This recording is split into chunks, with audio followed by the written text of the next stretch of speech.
The first gunshot ripped open the Montana morning, so loud and raw you'd swear the whole forest held its breath, and all I remember is Anna Bennett standing dead still on the trail in that fat red coat, breath fogging up like a little engine, too stubborn or too strange to flinch when another shot shattered the airbird scattering, grown men stumbling through the snow with rifles cocked, yelling at her to get back, warning her that what was up ahead could kill her, but Anna, she just ran right toward it, straight for that steel enclosure on the ridge where this massive black beast paced, all muscle and wild eyes, for times her size, yellow-eyed and restless, and honestly, I swear it looked more spirit than animal. Her mother, Claire, screamed from below, but Anna was already standing there, all alone in the space between those men and that creature, lifting her hand steady, not trembling like she'd done it 1,000 times, and just like that, the Wolfdog sat down. That's the image that burned itself into every memory, every court transcript, every TV news loop. A little girl staring down a living shadow, both of them frozen while the whole world tried to make sense of what they saw. And none of us ever forgot it. Anna Bennett wasn't your typical kid. Even as a baby, she was far away, somehow. She didn't cry, didn't giggle, barely reach for her mom Claire, who was raising her alone after her husband died in a freak logging accident. For a while, Claire told herself maybe it was just the grief, maybe Anna would warm up if they waited it out. But by age 3, she already knew the truth. Anna was on the far end of the autism spectrum. No words, no eye contact, no hugs, just that stubborn, silent presence moving through the world like a ghost, nothing, and no one reaching her, not therapy, not music, not playdates, nothing. There was one more thing, a mark on her wrist, shaped exactly like a wolf's paw, so strange it felt like a story carved into her skin. Most people said it was cute, but Claire had this gut feeling it meant something more, something ancient. She just didn't know what. One fall afternoon, out of desperation and maybe a little superstition, Claire followed a flyer out to the edge of town and wound up at an old husky sanctuary run by Samuel Grant, a man built like a tree and twice as cranky, silver hair, eyes that didn't miss a thing. "I've got one left," he grunted, "but he's different." That different sat at the far end of the pens, a silent black pup that didn't bark or pussy, just watched, still as a shadow. When Anna spotted him, she walked right to the fence, pressed her hand to the wire, and that puppy, with a strange, heavy dignity, put his nose exactly where her palm landed. Samuel looked at the mark on Anna's wrist, and all he said was, "Well, the wolves found her. They brought the pup Homino papers, just a warning. He's not like the others."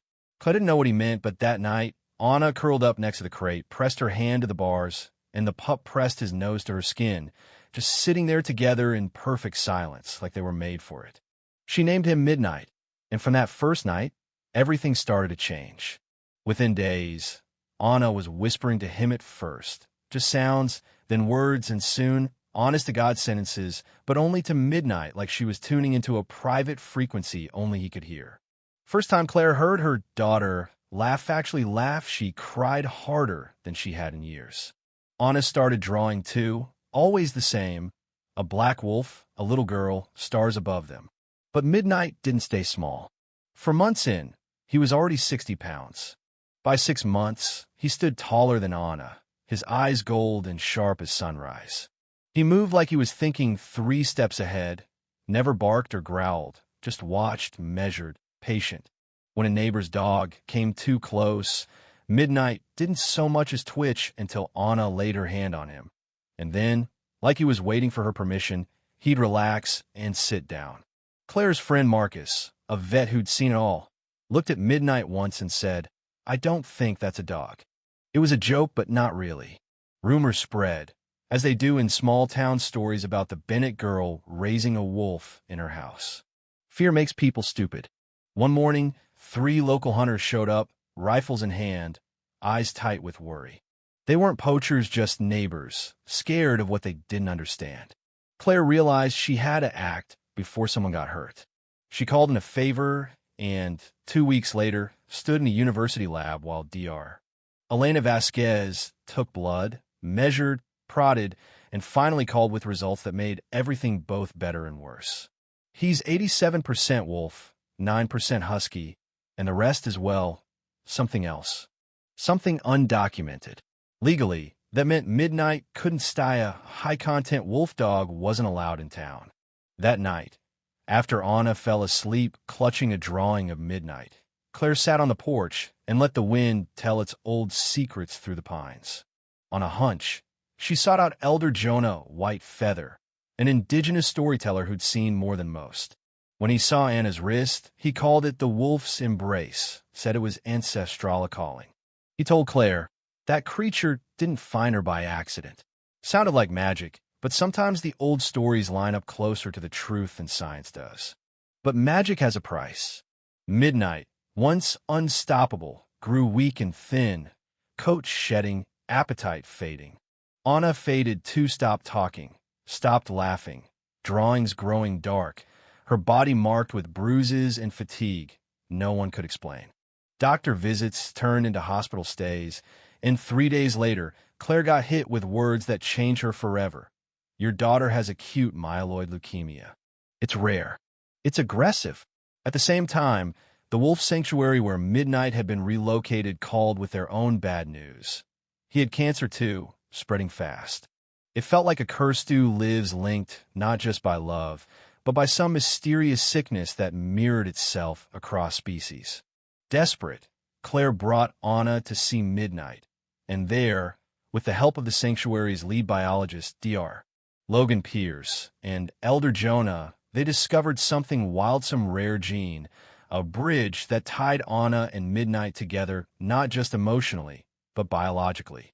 If you ask me, that was the moment science and spirit shook hands and said, let's try. There was a way to save Thema cross-species stem cell transplant, something that had never been tried, something that sounded half crazy and half miraculous. On the night before the surgery, the sanctuary held a fire ceremony, no words. No music, just the sound of the flames, the hush of the wind, and Jonah painting smoke on Anna's wrist and Midnight's chest, blessing them both. Two spirits, one thread. Walk this path together, he whispered. Come dawn. The research wing was a blur of nerves and hope. Two teams, pediatric and veterinary, working side by side. They took stem cells from Midnight, matched them to Anna's immune system, and did the reverse. The risk was real. It was uncharted territory. Nobody could promise a thing. Claire watched from behind glass, not breathing, just praying. Hours crawled by. Then a whisper, she's responding. Anna's white blood cell count ticked upward. Across the room, Midnight stirred, opened his eyes. Days later, Anna woke and whispered he's awake. Midnight pressed his paw to the glass. Against every odd, both survived. Spring came soft to Wild Haven, and Anna walked those green trails with Midnight at her side, both a little grayer, both marked by what they'd endured. The story got out. Margaret Ellis, the sanctuary's founder, started the Bridge program bringing in kids with autism, trauma, all kinds of hurt, pairing them with animals, letting Anna lead tours, teaching with a patience that stunned everyone. Anna became a legend, not just a survivor. Midnight, despite illness, fathered a litter with another hybrid, and one pup Ember took to Anna, quiet and watchful. When Ember put her paw on Anna's lap, Claire nearly lost it. She remembers, Anna whispered the thread. If you saw the manna, Midnight, Ember, you'd see something unspoken, something sacred. Sometimes Anna would turn to a group of wide-eyed kids and say, we're born different, not broken, just meant for something else. And I swear, the whole forest listened. See, that's the lesson hiding in all this. You can live in a world obsessed with logic, but the real magic sneaks up on you in the shape of a silent kid and a wild creature teaching us how to listen, how to trust, how to heal not with medicine alone, but with the kind of love that doesn't need words. Anna and Midnight weren't just a girl, and her Wolfdog were proof that difference is a gift, that connection is survival, and that sometimes when the odds say no, you answer with yes anyway. So what do you think? Do they break the rules of nature, or just remind us what it means to be human? I'd love to know where you stand on this. Share your thoughts. Let's talk about what real justice, real compassion, really look like when you stop being afraid of the wild in each of us.